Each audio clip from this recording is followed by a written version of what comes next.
ভোজন রসিক বাঙালি আমরা মোরাললেস সবাই কিন্তু চাইনিজ খাবার বেশ পছন্দ করি। বাংলাদেশি স্টাইলের চাইনিজ যে খাবারগুলো সেটার স্বাদটা কিন্তু সম্পূর্ণ আলাদা এবং খেতে কিন্তু অনেক সুস্বাদু হয়। আজকে আমি আমার এই ব্লগটাতে বাসায় থাকা একদম অল্প কিছু উপাদান দিয়ে কিভাবে মজাদার একেবারে রেস্টুরেন্ট স্টাইলের চাইনিজ আইটেমগুলো আপনি বাসায় খুব সহজেই রান্না করতে পারবেন সেই রহস্যগুলোই শেয়ার করব এই ব্লগটিতে। আশা করি ব্লগটি শুরু থেকে শেষ পর্যন্ত আমার সাথেই থাকবেন।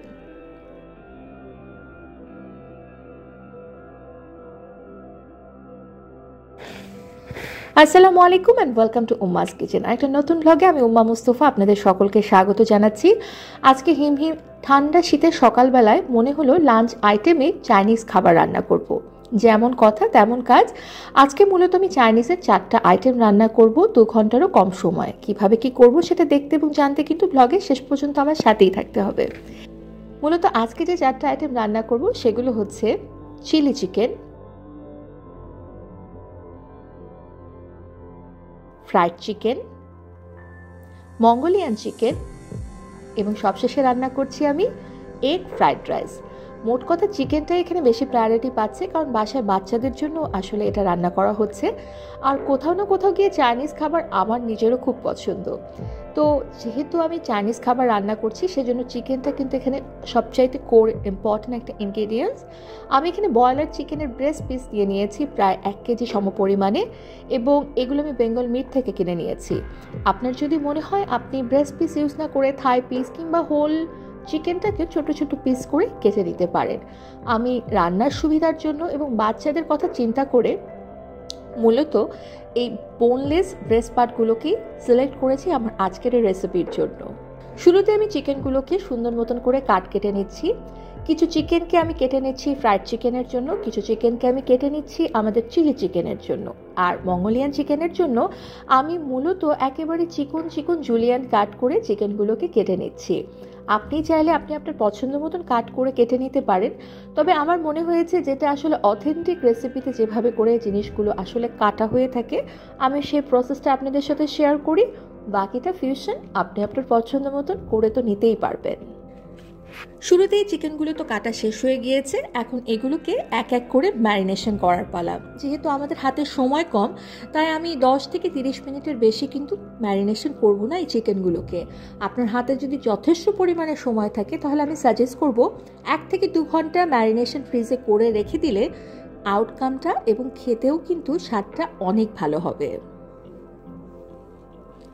শুরুতে আমি চিলি চিকেন করব। চিলি চিকেনগুলোকে তো আমি সুন্দর মতন কিউব কিউব করে কেটে নিয়েছি। খুব বড়ও কাটা হয়নি আবার একেবারে ছোটও কাটা হয়নি, মোটামুটি মাঝারি সাইজের এই চিলি চিকেনগুলোতে আমি শুরুতেই যেটা করছি দিয়ে দিচ্ছি লাল মরিচের গুঁড়ো, আরও দিচ্ছি গোলমরিচের গুঁড়ো। আমার কাছে এখানে গার্লিক পাউডার ছিল তো আমি গার্লিক পাউডারগুলো দিয়ে দিচ্ছি। আপনার কাছে যদি ফ্রেশ গার্লিক থাকে আপনি চাইলে সেটা দিলেও চলবে। আরও যোগ করে দিচ্ছি একটি আস্ত ডিম, দিয়ে দিচ্ছি এতে ডার্ক সয়া সস। এখন একে খুব সুন্দর করে আমরা মাখিয়ে নেব। যেহেতু ডার্ক সয়া সস দিচ্ছি তাই এখানে এই রেসিপিতে বাড়তি কোনো লবণ দেওয়ার কোনোই দরকার নেই। তবে আপনি যদি একটু বেশি পরিমাণে লবণ খেতে পছন্দ করেন তাহলে সেক্ষেত্রে অবশ্যই খানিকটা লবণ আপনার স্বাদ বুঝে আপনি বাড়িয়ে বা কমিয়ে নিতে পারেন, কিংবা না দিলেও চলবে ঠিক আমার মতন। মাখানো তো মোটামুটি শেষ হয়ে গেছে, এখন এটাকে আমি ম্যারিনেশনে রেখে দিব 30 মিনিটের মতন। তবে তার আগে এখানে আমি আরেকটা উপাদান যোগ করে দিব, সেটা হচ্ছে সামান্য পরিমাণে কর্নফ্লাওয়ার। আমি মোটামুটি সেমি ক্রিস্পি করে এই আউটকাম হবে এটার, এবং এটাকে আমি ভাজবো। কিভাবে কি করব সেটা কিছুক্ষণ পরে আমি শেয়ার করছি আপনাদের সকলের সাথে। আমার ব্লগটার সাথেই কিন্তু থাকুন এটার ফাইনাল স্ট্রাকচারটা দেখার জন্য। এদিকে চিকেনগুলোকে আমি ম্যারিনেশন করতে দিয়েছি, অন্যদিকে আমি নিয়ে নিয়েছি একটি প্যানে তেল। আমি এটাকে ডিপ ফ্রাই করব। আপনি যদি চান তাহলে এটাকে শ্যালো ফ্রাইও করতে পারেন, তবে সাধারণত এই ক্রিস্পি জাতীয় উপাদানগুলোর ক্ষেত্রে ডিপ ফ্রাই করলে আউটকাম এবং টেক্সচার দুটোই কিন্তু ভালো আসে।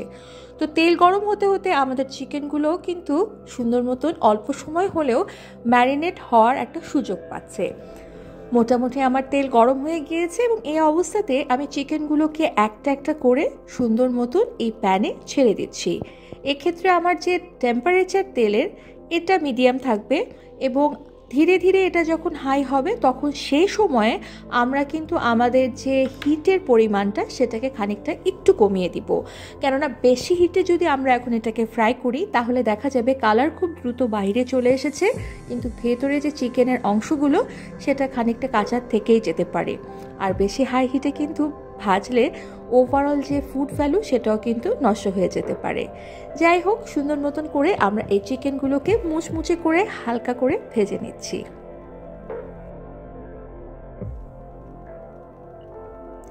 মোটামুটি চিকেনগুলো 8 থেকে 9 মিনিটের মাঝে প্রপার ওয়েতে ভাজা হয়ে গেছে এবং দেখতে কিন্তু বেশ দারুণ হয়েছে। আপনি চাইলে কিন্তু এভাবে করেও চিকেন ফ্রাই করে খেতে পারেন এবং পরিবেশন করতে পারেন, সেটা হোক লাঞ্চ আওয়ারে, ডিনারে কিংবা বিকেলের নাস্তায়, চায়ের ফাঁকে ফাঁকে।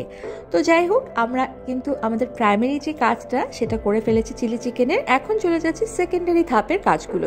আমি একটি বোলে নিয়ে নিয়েছি চিলি সস। আমি এখানে বেস্টেড চিলি সস ইউজ করছি এবং আমার এটা রিকোয়েস্ট থাকবে যে এই রেসিপির ক্ষেত্রে বেস্টেড চিলি সসই অবশ্যই ইউজ করবেন।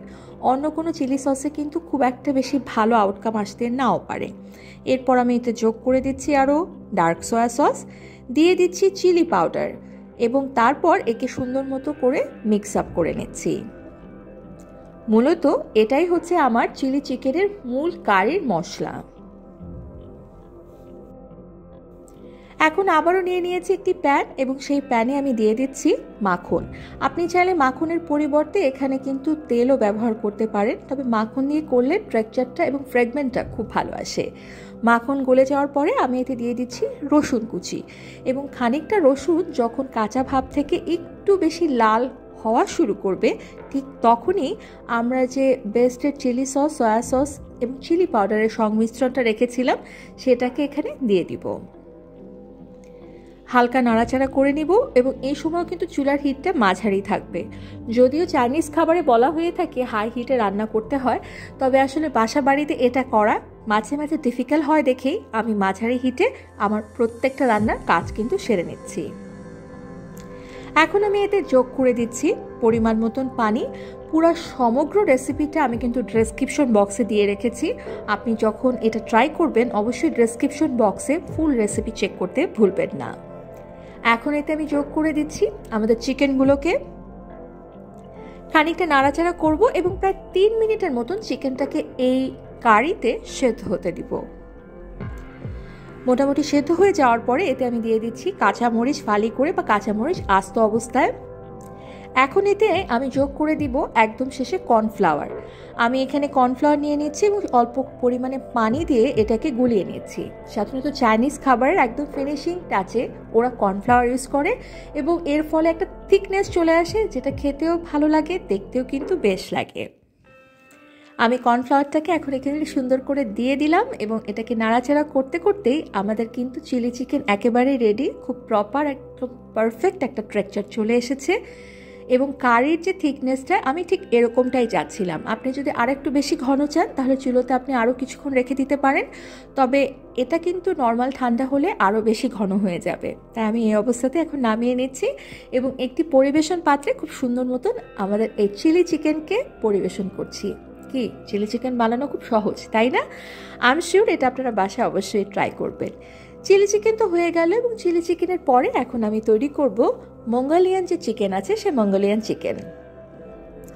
আমি এই মঙ্গোলিয়ান চিকেনের ক্ষেত্রে চিকেনগুলোকে তো পাতলা পাতলা চিকন চিকন জুলিয়ান কাট করে কেটে নিয়েছি এবং এতে যোগ করে দিচ্ছি শুরুতেই গোলমরিচের গুঁড়ো, হালকা লাল মরিচের গুঁড়ো, লবণ, দিয়ে দিচ্ছি চিনি এবং কর্নফ্লাওয়ার এবং এখানে ডিমের সাদা আমি এখানে ব্যবহার করছি। তো সব উপাদান নিয়ে সুন্দর মতন করে মাখিয়ে একেও আমি কিছুক্ষণের জন্য রেস্টে রেখে দিচ্ছি।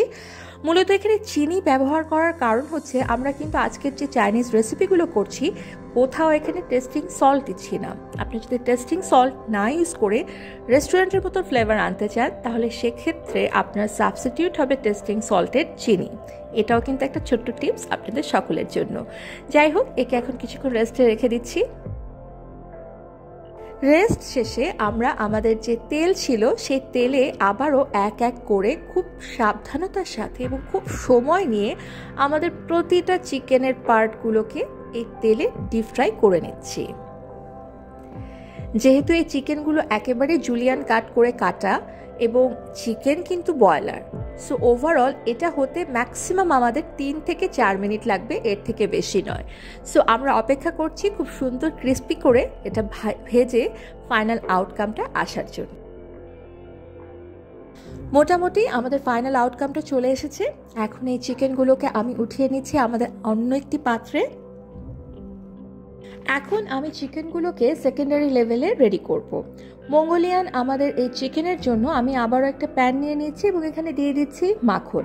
আপনি চাইলে মাখনের পরিবর্তে তেল ব্যবহার করতে পারেন, তবে আমি আজকের রেসিপির জন্য আবারও বলছি মাখন ব্যবহার করছি। আমি এতে দিয়ে দিচ্ছি রসুন কুচি, এবং রসুন কুচি যখন খানিকটা সুন্দর একটা ফ্রেগমেন্ট দেওয়া শুরু করবে ঠিক তখনই আমি এতে যোগ করে দিচ্ছি dark soya sauce. Dark soya sauce দিলে কিন্তু আপনার অতিরিক্ত পরিমাণে কোনো লবণ ব্যবহার করার দরকার হবে না। তারপরও যারা বেশি লবণ খেতে পছন্দ করেন লবণ বাড়িয়ে দিতেই পারেন। এরপর আমি এতে যোগ করে দিয়েছি পানি, এবং তাতে আরও দিচ্ছি গোলমরিচের গুঁড়ো, এবং আমাদের যে ভেজে রাখা চিকেনগুলো আছে সেগুলোকে আমি এটার সাথে নাড়াচাড়া করে মিশিয়ে দিচ্ছি। আমি 2 থেকে 3 মিনিটের জন্য খানিকটা চিকেনের সাথে এই কারিটাকে অ্যাসেম্বল করার জন্য প্রপার ওয়েতে মিক্স আপের জন্য রেখে দিচ্ছি। এরপর আমি এতে যোগ করে দিচ্ছি স্প্রিং অনিয়ন। আপনার কাছে যদি স্প্রিং অনিয়ন না থাকে আপনি চাইলে কিন্তু এই অপশনটা অফ রাখতে পারেন, অথবা চাইলে কিন্তু এখানে স্প্রিং অনিয়নের বদলে আপনি যোগ করে দিতে পারেন ক্যাপসিকাম নানান রঙের। একদম শেষে আমি এখানে যোগ করে দিচ্ছি গতানুগতিক নিয়ম অনুযায়ী আমাদের কর্নফ্লাওয়ার এবং সামান্য পরিমাণে পানি গুলিয়ে সেই অংশটুকু। অপেক্ষা করছি ঠিক প্রপার থিকনেসটা আসার জন্য। প্রায় 1 থেকে 2 মিনিটের মাথায় এরকম প্রপার থিকনেস চলে আসছে, এবং এখন একে আমরা নামিয়ে আবারও আমাদের পরিবেশন পাত্রে সুন্দর মতন করে সাজিয়ে নিচ্ছি। বাস এভাবেই তৈরি হয়ে গেল খুব সহজেই মজাদার চিকেন মঙ্গোলিয়ান। আমি এটা চিকেন দিয়ে করেছি, আপনি ঠিক একই রেসিপি বিফ দিয়ে করতে পারেন খুবই সহজে। এখন চলে আসছি ফ্রাইড চিকেনে।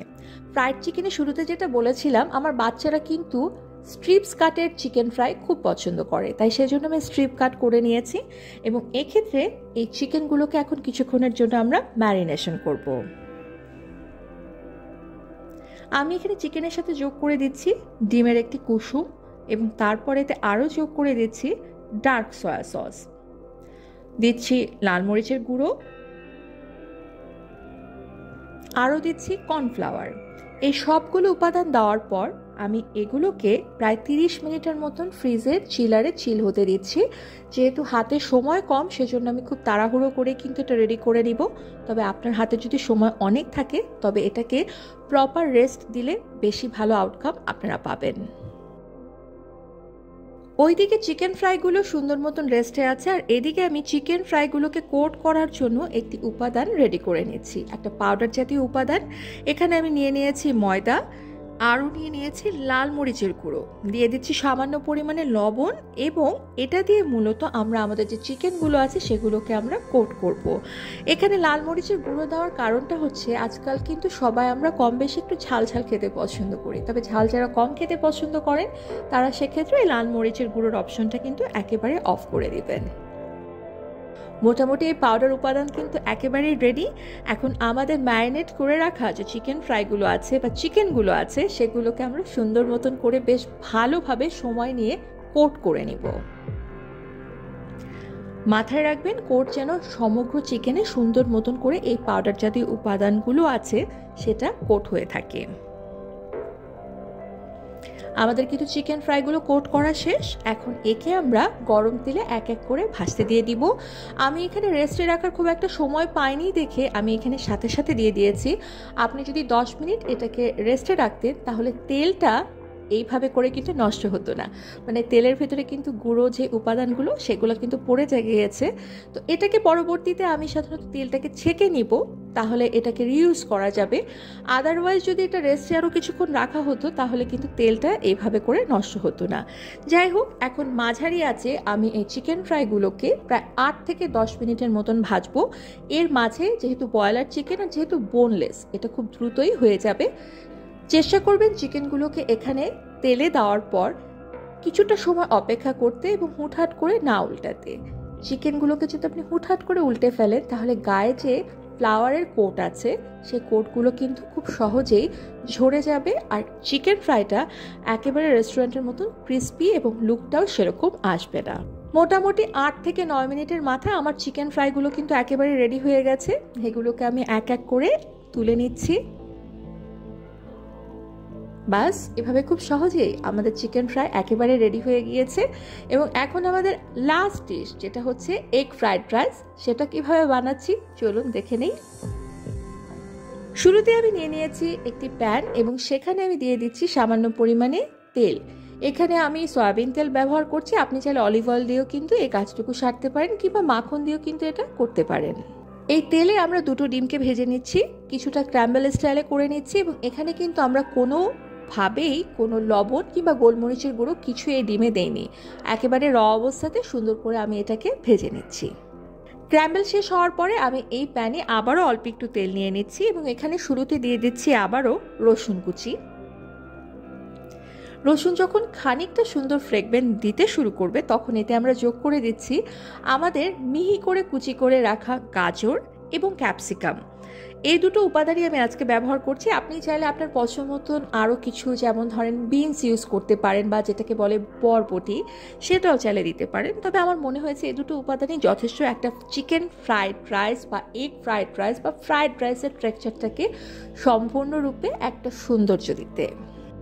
মোটামুটি যখন গাজর আর ক্যাপসিকাম সুন্দর মতন করে পানি ছেড়ে এবং পানিটা সুন্দর মতন সোক হয়ে যায় তখন আমরা এতে বাকি উপাদানগুলো যোগ করে দিচ্ছি। আমি শুরুতেই দিয়ে দিচ্ছি এখানে ডার্ক সয়া সস এবং তারপর এতে যোগ করে দিচ্ছি কালো গোলমরিচের গুঁড়ো। আপনি চাইলে সাদা গোলমরিচের গুঁড়োও দিতে পারেন। এবং হালকা নাড়াচাড়া করে আমি এতে যোগ করে দিচ্ছি আমার আগে থেকে তৈরি করে রাখা শক্ত পোলাওয়ের চালের ভাত। মানে শক্ত ভাত তো সবাই আমরা রান্না করতে পারি, তো পোলাওয়ের চাল দিয়ে আমি শক্ত ভাত রান্না করেছিলাম, সেটাকে এখানে দিয়ে দিয়েছি। এবং তারপর একে নাড়াচাড়ার উপর রাখতে হবে প্রপার ওয়েতে, যেন সবখানে সবটুকু জিনিস মিশে যায়, সেটা আপনাকে অবশ্যই মাথায় রাখতে হবে। দরকার পড়লে এখানে 2 স্পুন ব্যবহার করেন যেন প্রপার ওয়েতে সব কিছু মিশে যায়। মোটামুটি আমাদের এগগুলো এখন দেওয়া হয়ে গেছে এবং সব কিছু মিলিয়ে মিশিয়ে আমাদের কিন্তু রাইস একেবারেই রেডি। এখন একে আমি একটি পরিবেশন পাত্রে পরিবেশন করছি। আর এইভাবে খুব সহজে আমি লাঞ্চে প্রায় 2 ঘন্টার থেকেও কম সময়ে খুবই অল্প বাজেটে বানিয়ে ফেলেছি মজাদার চাইনিজ আইটেম। আশা করি আজকের ব্লগটি ভালো লেগেছে। যদি ভালো লেগে থাকে লাইক, কমেন্ট, শেয়ার এবং থামস আপ দিতে ভুলবেন না। উম্মাস কিচেন ইউটিউব চ্যানেলটি সাবস্ক্রাইব করতে ভুলবেন না। আসি আগামীতে আমার ডেইলি লাইফের এরকম ছোটো খাটো দেশি বিদেশি রান্নার ব্লগ নিয়ে শুধুমাত্র আপনাদের জন্য আমার ইউটিউব চ্যানেলে। সেটা দেখতেও জানতে আমার ইউটিউব চ্যানেলের সাথেই থাকুন। আজ এখানেই শেষ করছি। আল্লাহ হাফেজ অ্যান্ড হ্যাপি কুকিং।